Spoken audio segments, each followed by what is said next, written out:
guys. As you can see, we are surrounded by this beautiful South China Sea, tranquil water here. But this particular sea has become a place where US utilize the so-called freedom of navigation to provoke China and destabilize the region.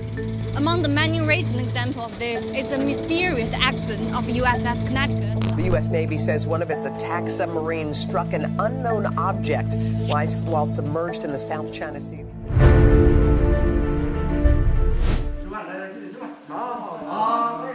I'm with Ye Xingbing, who has earned his living in the South China Sea for much of his lifetime. His is a peaceful life here, completely immersed in nature, except one disquiet: the arrival of a military from a nation from the other side of the globe. Ye Xingbing is one of many Chinese fishermen who have witnessed the U.S. Navy flexing its muscles. 我们到南沙去，都经常看见外国军舰，但是我们不怕，因为我们祖祖辈辈都靠这块大海生活的，我们叫祖宗海，我们在自己的祖宗海生产，我们就不怕他们。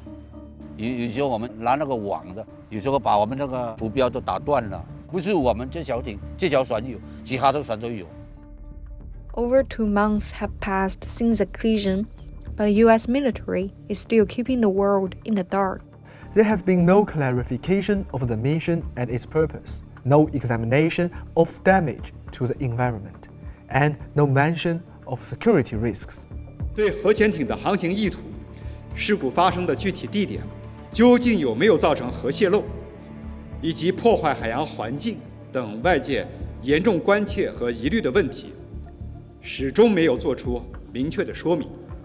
To understand what's behind this secret mission, we have Brian Balatic.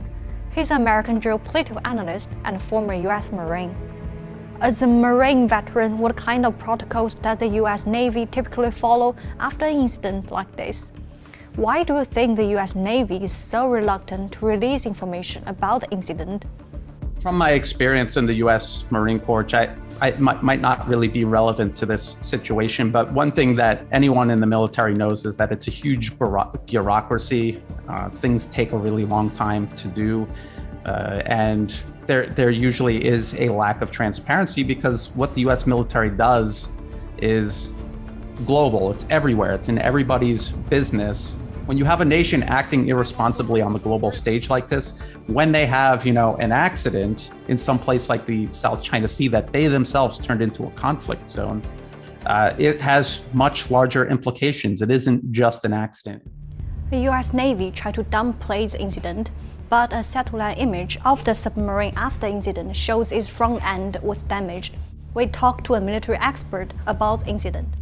We got a satellite image taken on October 20th.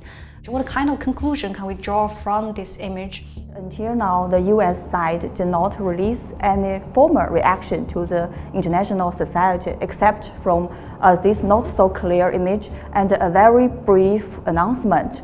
But just from this very brief announcement and very limited information, we cannot rule out the possibility of the nuclear leakage from the accident. And we cannot see the bottom part of the submarine, especially the nuclear reactors locations. So if just like what the US has said, the nuclear reactor didn't damage a lot. Why not the US show us the part of the nuclear reactor was located? So if the collision caused the nuclear leakage, it will pose a huge damage to the undersea environment. 美国的核潜艇在南海撞到了一个不明的物体，你听说过这个新闻吗？听过是吧？听说，知道。那它是个核潜艇，那可能存在核泄漏嘛？你听到这个新闻你会怎么想？这是影响我们的资源了，是吧？核泄漏它对于我们的资源破坏了，是吧？影响我们的这样，假如把那个鱼呢，什么东西都搞死掉了，我们就影响我们的生活了嘛，是吧？影响我们的收入了嘛。The U.S. claim of being in the region for freedom of navigation. This is always questionable because the U.S. never ratified the 1982 United Nations Convention on the Law of the Sea. Yes, as we all know that actually the U.S. is not a signatory of the UNCLOS, but he conducted the FONOP to challenge other countries' maritime claims in this area. So actually it's a kind of double standard maneuvers in this area.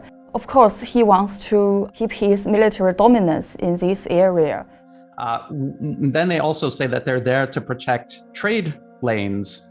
But who's using these trade lanes? Who are these trade lanes most important to? They're important to China.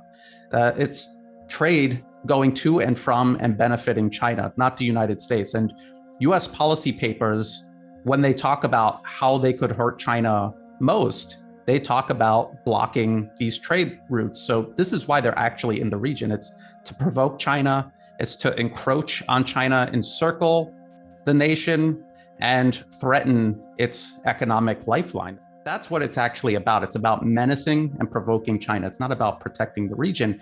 And by not being more transparent about what happened, they're actually making the region more dangerous, not safer.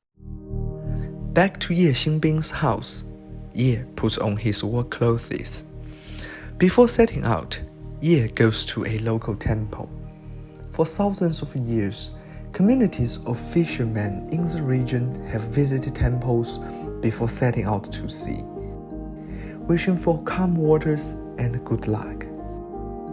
Today, they have an additional meaning, the wish for no more disturbances from the US military.